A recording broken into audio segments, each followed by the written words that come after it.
Well, hello and welcome. I'm Sue Britz, And I'm Tina Lookbakk. Welcome to Retired. the podcast where we talk about what life is like when we put on new tread, new wheels that move us to our next adventure. So, Sue, our our topic today is on smoking.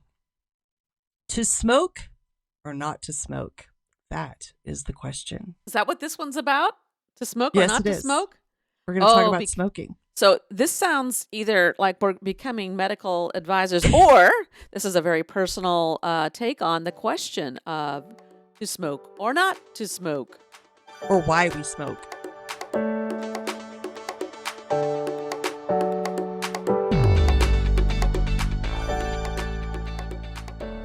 So, Sue, did you grow up with parents that smoked? Nope. Well, no. But I will take that back. I said nope because it seems so like automatic. No, there was no smoking in my house. But I remember before they had kids, or while we were infants, mom and dad were uh they had dabbled in smoking. My dad had a pipe, and Oh, he had his pipe collection. I'm having like a memory of it. It's a little stand, and he'd have like three little pipes there, and and I guess it's supposed to make you look all very mature and academic and all that. So I think it was part of their time, their generation, that was a thing to do. I don't know that he like looked to go sit around to do that, but I do remember that. And then I remember my grandpa, his dad, he must have done the smoking too because I remember that tobacco smell. Mm-hmm. But it wasn't like whenever we were together, I never saw him smoking. So it's like it was something that they probably did, but they didn't do on the regular. In front of you, or Yeah. didn't do it in front of you. Well, I don't think so because Grandpa would come and stay for the whole time, for weeks, and he didn't smoke, and he didn't go outside or, we didn't. So it was just a thing, I think. My mom, like if I asked my dad, I have clear memories of my dad saying, "Oh, your mom, she used to smoke when she was in college. She also could put down a beer when she was in college." And I'm thinking, okay, she probably put down a beer or maybe two because, yeah, that's mom. But she did start the cigarette smoking, and there are a couple of photographs I think I have memory of her where she had a cigarette. Yes, she had a cigarette in her hand, but they were mindful of it. I guess at that generation, that time, there was understanding that this could be dangerous or not good for children and their health. So she had better luck with one or the other. She tried to stop smoking with each of us when there's four of us in our family. And so when she was pregnant, or she tried quitting smoking, and then maybe would go back. And then, but by the time the last kid was born, no more She was smoking. weaned. Yeah, and my parents both. Yeah, she was weaned. My parents, neither of them smoked, so they left that behind. I never saw them in my all the way through childhood through adulthood, ever picking up a cigarette and just trying it again or whatever. Never. So, yeah. So I have a feeling. Yeah. I have a feeling that maybe your story is a little different. Very different. But I'm not done with you yet. Oh, okay. So let's talk about you. Okay. So have you ever smoked? Yeah, I remember being curious about it. It looks. Why is it that it looks so cool to smoke? I mean, what is that? And so I wanted to try that. I remember my first smoking experience, because I didn't know anyone who smoked. I didn't hang out with people who smoked or told me that they smoked. I went to one of those machines like back in the day where you could put your little quarter in. I'm sure it was just a quarter because if it was more than that, I probably wouldn't have done it. And you'd pull the button, and the pack of cigarettes would come out the bottom. So it was a vending machine, a dispenser. And those were pretty much everywhere. Not everywhere, but like I would go to the bowling alley. I was part of a bowling league, believe it or not, when I was a kid. And I think I bought it at the bowling alley. And so then I found I remember going on a walk, found a place to try my first cigarette. And, you How hardly old? had to been, I don't know, junior high school. Mm-hmm. And I had to, it I wasn't that curious about taking all the smoke into my lungs and having that experience.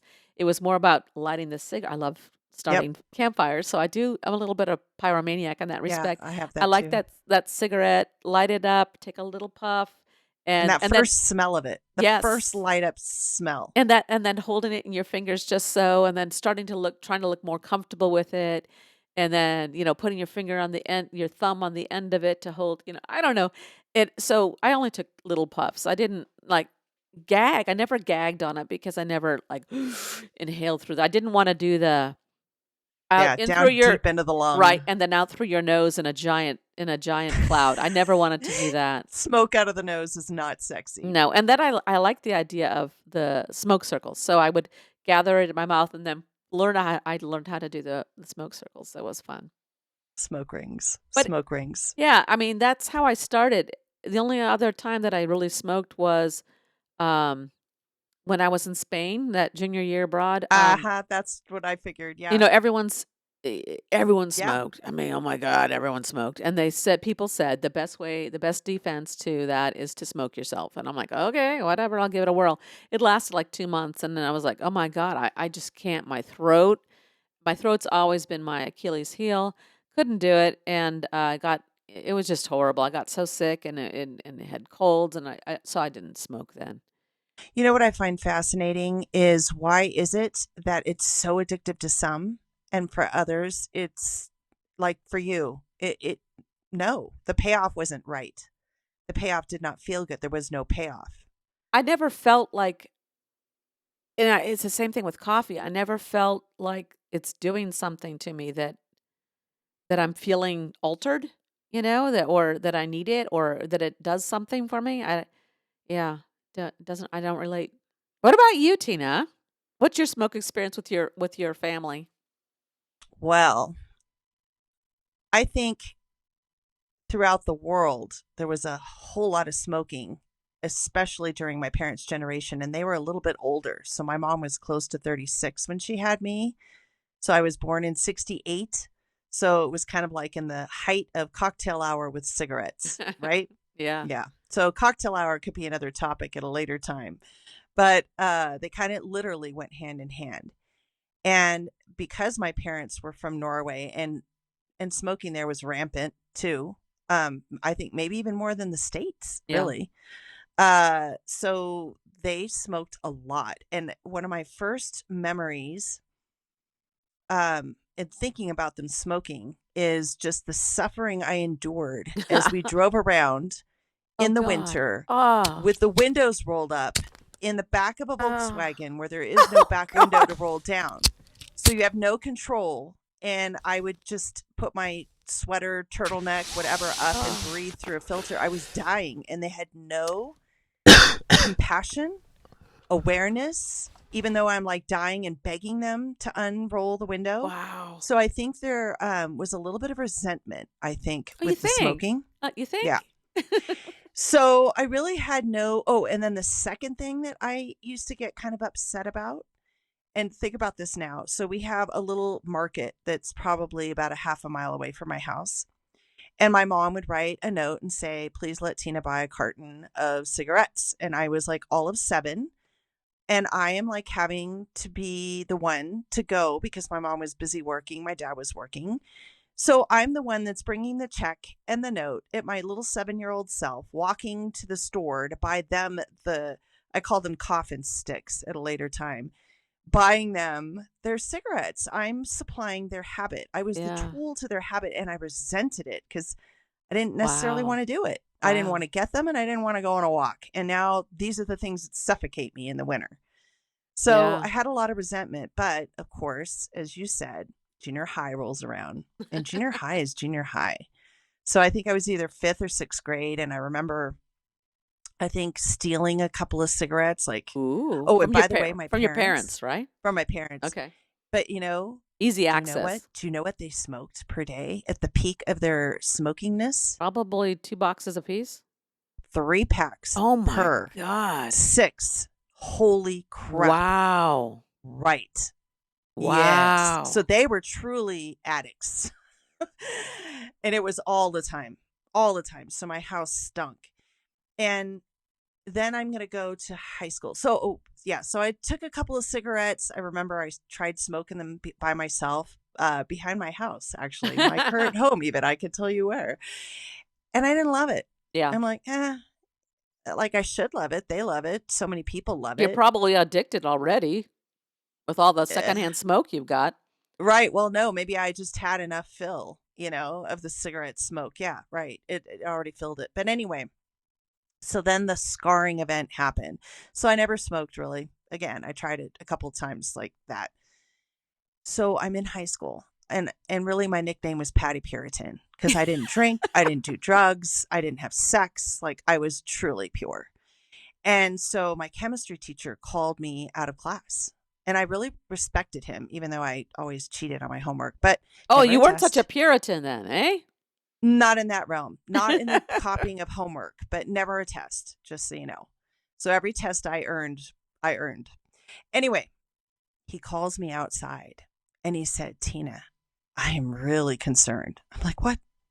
He said, you're smoking. I'm like, no, I'm not. He's like, you are. You smell. I'm like, no. I mean, I was mortified. I'm like, my parents smoke. I don't smoke. So Yeah. the way he looked at me, and here I have my Patty Puritan image to uphold, and now he's like questioning my whole identity. It was Yeah. terrible. And then I got mad because it's like, great. Now I smell like smoke and I didn't even freaking earn this. Like I didn't even have the pleasure of the smoking to be called out on smoking. So that made me another level angry. And then I'll take to Did the you tell last you level. did you tell your parents about that? I don't think I did. I Yeah. realized I think I was very much holding things in. Yeah. I didn't. Well, I because don't even think I said a word. yeah, No. and that was the time that was of that time not to do it, but imagine them saying if you had said, "A teacher called me out Yeah. and accused me of smoking." Yeah. I wonder how that would have gone, but anyhow, yeah. It wouldn't have changed their addiction. It Well, was that's too true. deep and they didn't care. If you can No. have your kids sit in the back of a Volkswagen with the That's windows up insane. with zero compassion, That's you've yeah. got a problem. Yeah, I agree. Okay. No So, sunroof, yeah. next thing. So here I am, first year in college. I was in the dorms. My roommate and I, this is a whole other story, but we got George the bunny rabbit and smuggled him in and had an illegal bunny rabbit. The problem with the bunny rabbit in my dorm room is he would always jump up, of course, and pee on my bed. Nowhere else but on the top of my bed. So I really became aware as I would wash all my clothes because my mom would say, bring them home. And and when I was there, I started to realize like my clothes smell like laundry soap here. So I started to like to wash all my clothes there because of the rabbit. Otherwise, I would have saved them up and brought them home. So the couple of times I did bring my clothes back up, I go back down with my quote clean clothes and I would unpack and they would reek. And I realized, wow, just being in this home Yeah. with that smoke environment. And it brought me back to that conversation with my physics chemistry teacher. And that really shaded my feelings towards smoking. Well, yeah. So that was my history of smoking. 6 Sort of. packs. That's part one. Wow. Yeah.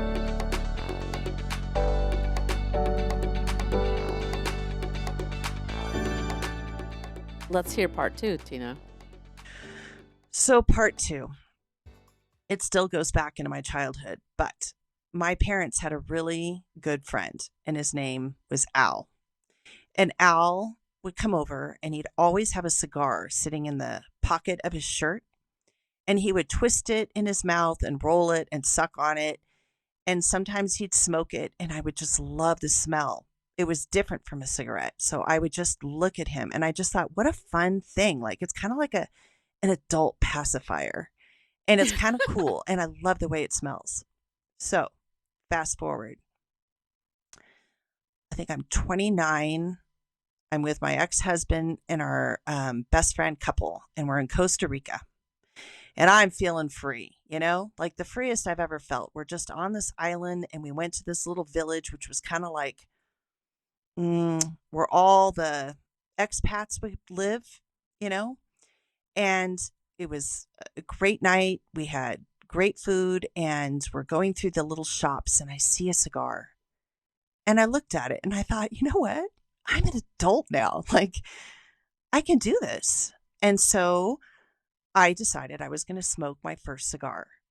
And when I started this cigar, my ex-husband looked at me as if I had just shot illegal heroin up my arm in the middle of public.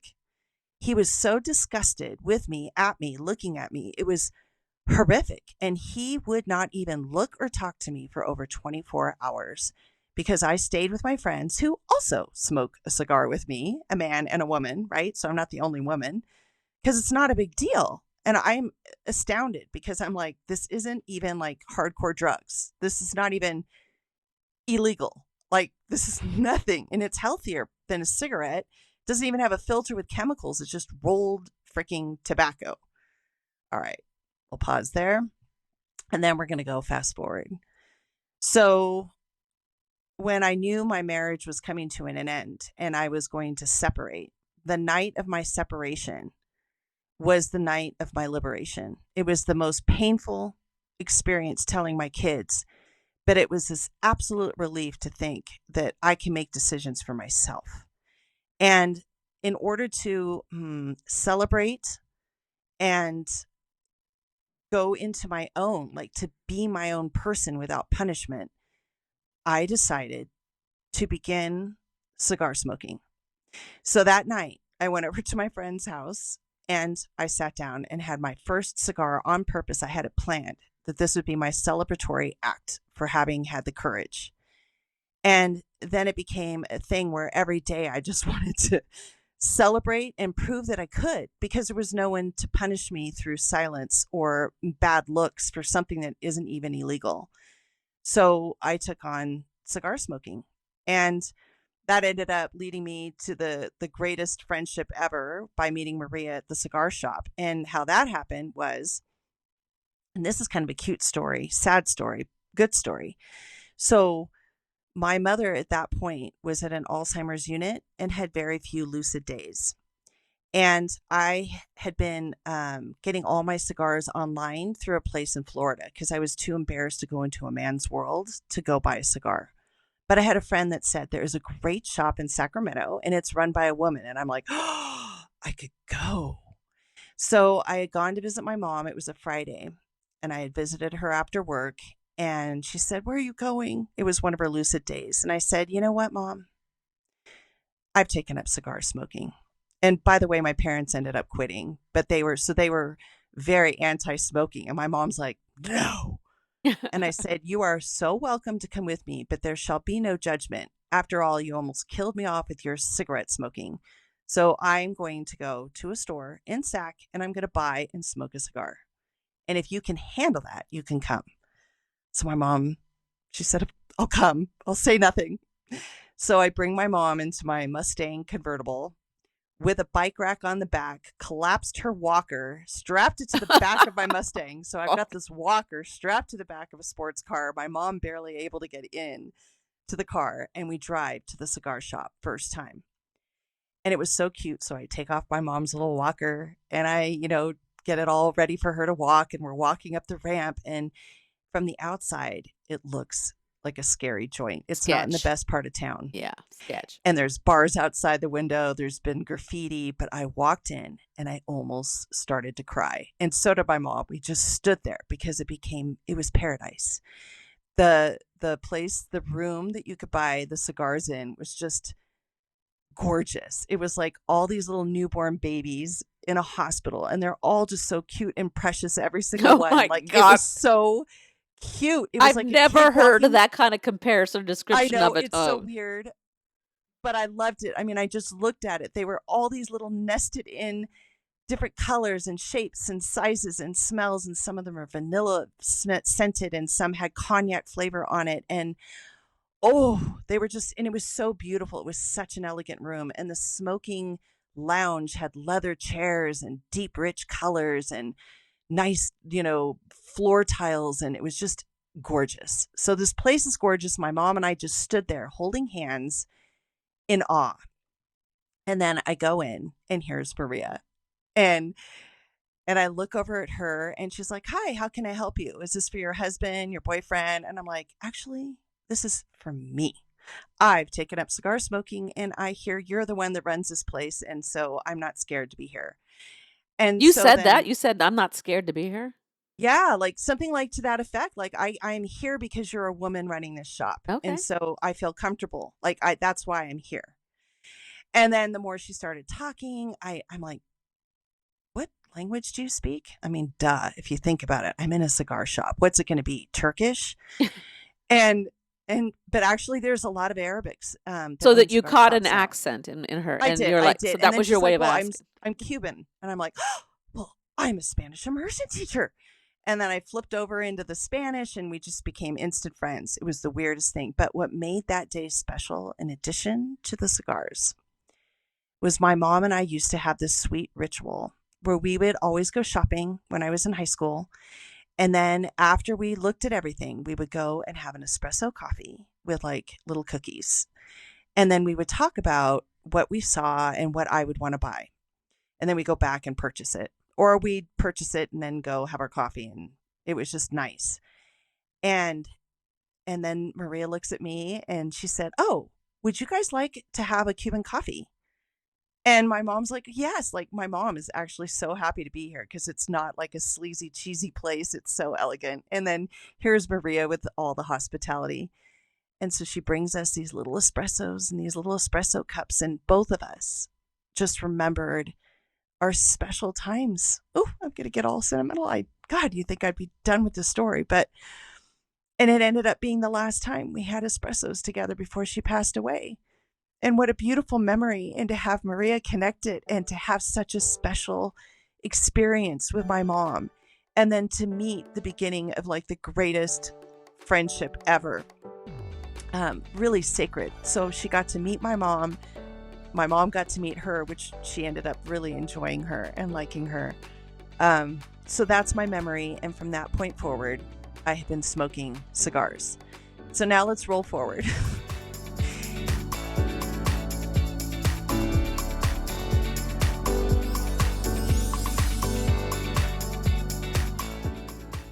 What a beautiful story to share with your memories of your mom and how you met Maria and the smoking parts. But I don't feel like the story's over. There's more. There is. It's a part 3. Okay, let's hear it. So as I've healed from this divorce and no longer feel this rebelliousness to smoke Ooh, cigars, rebellion. because it was truly a personal rebellion towards my ex-husband and our marriage because of the punishment I had experienced for such a trivial, stupid thing. And then it kind of occurred to me, like, I do notice that when I smoke regularly, I do cough.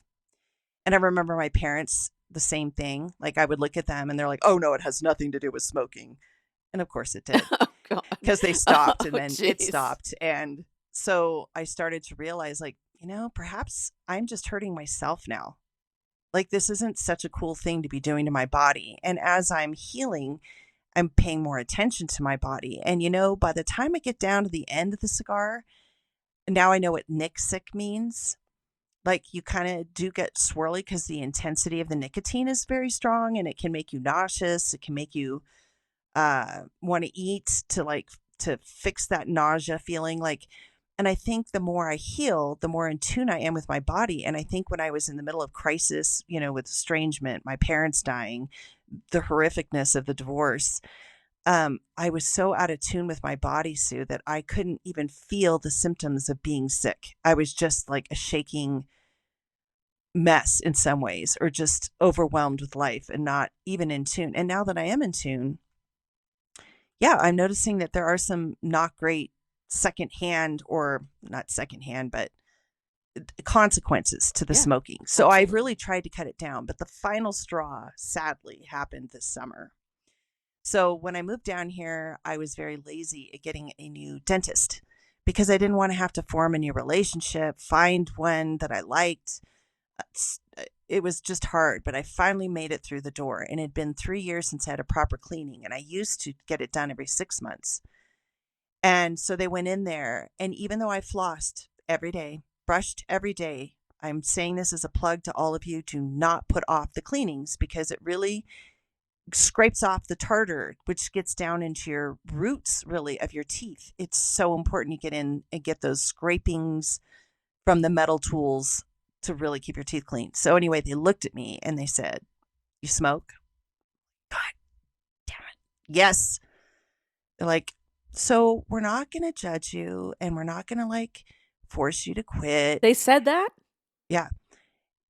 But we really, really recommend that if you don't want to lose your teeth, you need to come in more regularly, get laser work done because my teeth were so bad that day for the cleaning. I had to do it in 2 parts. They sent me away. They prepped it. I got Novocained all over with shots with the creams. I mean, it was like full on. And then they went in and did this laser thing, and my mouth hurt so terribly. But I already was feeling some of that, which is why I finally made the decision to get a dentist. But that aside, they were saying that it's smoking has a lot to do with the destruction of your gum tissue. And that's when I realized, oh, it's not even just about the lungs anymore. It's about my gums and it's about my teeth. And frankly, I want to die with them intact. So I have now just kind of accepted that I need to cut it down, if not altogether, um, for my health, for my teeth health, for my lung health, and really, is it necessary? But this is the struggle I have. I have called it my meditational stick for quite a while now Ooh, because uh-oh. it forces me to sit down in the midst of anxiety and my over anxious mind. And it makes me stop and take a look at life. It gives me the freedom, what's the word? Approval, self allowing to sit down and reflect without feeling like I should be doing something because I am committed now to the cigar. So I'm realizing kind of what this cigar has done. And it's truly giving me permission to sit and relax and not feel bad about it. So that's a whole other thing I'm taking up again in therapy. But uh that's cigar smoking where I'm at. So I'm down to about 1 per week. Okay. Oh, and I have one more thing. One more thing that's really so hilarious. So because of my connections, I've really paid very little for my habit. I with Marie in the cigar shops for years, I got them all for free. And then when I go to Cuba, I'm buying from the factory cigars that are worth a lot. And so on this last trip I went to the shops to look and see the cigars I've been smoking are currently valued at about close to $90 per stick. So I have been smoking thousands of dollars, like a rich woman, and I didn't even know it. And frankly, it's kind of like wines where sometimes you just don't know whether it's cheap or expensive. It's just what you like. And I enjoy the cheap cigars that are worth cents in a pack. Like I love them just as much as like the real fancy ones. So, yeah, isn't that interesting? But to think that I had been like smoking through thousands of dollars if I had bought it for that, but I have connections. Yeah. So that's all I have to say. There Yeah, I and am. you could see how that could ruin people too, really affect people's lives. I mean, if you're like your parents' addiction with multiple packs, I mean, it starts really affecting your family economy too, or it could, Yeah. Your Yes. meditational stick. Perhaps I could send you a care package that would be those little thin little um, candle stubs, and you'd have that pyro need. You'd start a little candle and let it run down this about the same amount of time as a cigar. And because there's that mouth sensation and stuff you need, Yeah. I'll get you some pretzel rods, those long ones that are like cigars. And you could just put it in your fingers like you That's true. do, and you bite on it and get the salt and enjoy that. And you're looking at the candle and had the pyro, That's so stuff. sweet. Maybe that would be a good alternative to the meditation because, candles are supposed to help with meditation as well, right? Um, I think what's more is I like the idea of the pretzel because you can still kind of suck air through it. And I think that's what makes the cigar so special. But here it is without the consequence. It's Yeah. just the yummy taste of salt. Yeah. Beautiful. Uh-huh. Thank you. You'd even dip it in mustard if you wanted to. Ooh. Explore mustards and yeah, refine your mustard tasting. Have a $90 mustard maybe. That's a great idea. So, Sue, final thoughts on smoking in general? Well, I was listening to you and a lot of things came up. I mean, how it starts off with resentment about smoking and being the receiver of secondhand smoke and being as a kid, a Patty Puritan raised with all this disgust for smoking. And then you paired up with somebody who felt the same way, obviously. I mean, our generation, we're told smoking's bad for you, you shouldn't do it. And so choosing to have a cigar out of the blue just as a form of rebellion and Mm-hmm. choice but then to be on the receiving end of it, the judgment, the punishment of your that choice kind of synthesized with your understanding of other feelings around your ex. But then, same thing. The dentist tried not to be judgmental. They said no judgment, and yet they're telling you, yeah, this is what's going to happen. It kind of is a judgment, but knowing in your body, being able to feel it, feeling the consequences of it, you really were able to even hear that it wasn't a judgment. This is our best advice to you of how to Mm-hmm. proceed for your life. And not saying, you have to quit it completely, but you need, yeah.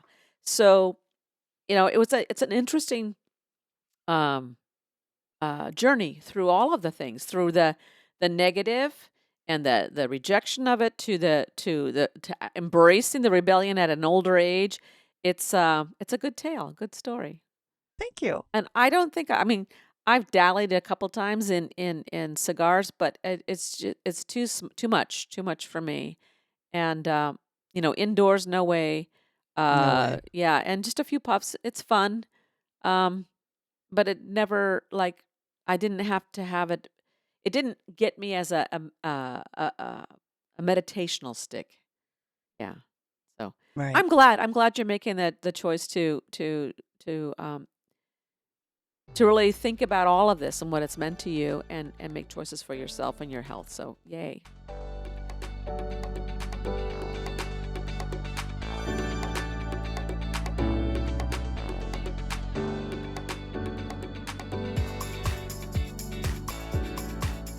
Thanks for listening. Now let's pack up this week's episode in the trunk.